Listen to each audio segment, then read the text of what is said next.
2026 NFL Scouting Combine getting started. We're going to go ahead and get into the defensive players that you got to be able to key in on. Starting off with Keldric Faulk out of Auburn. I'm going to be very intrigued to see what he does. Look, this is a guy that's been talked about possibly going top 15. He's got to come out here and absolutely dominate it, but it's very important. He's around the 285 mark that he played at Auburn. It's going to be a question. Does he play higher than that and ultimately be a little bit more of a three-tech type of guy coming in at 290? Does he come in lower at that, 275, 270, say that he's a true edge player that really could be disruptive, or does he try and thread the needle and go straight on?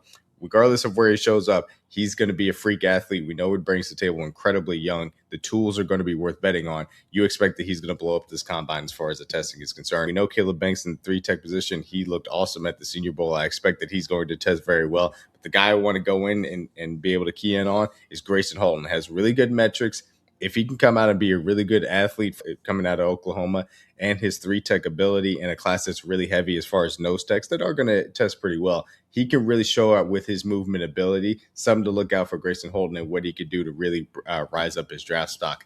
Next guy, Jacob Rodriguez, linebacker at Texas Tech. He's got the toughness, he's got the instinct. The question mark is going to be, can he reach athleticism testing benchmarks just to say, hey, teams can really believe in him competing against NFL athletes and allow that instinct and those toughness ability to really take over that you saw on tape at Texas Tech. If he can, then all of a sudden a lot of teams are going to be talking about him in that day two range as well.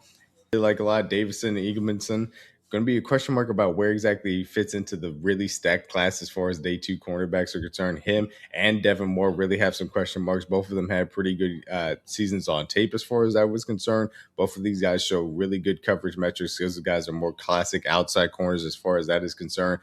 If they are out there testing in any sort of really great range, then all of a sudden their steam can rise as far as into the second round.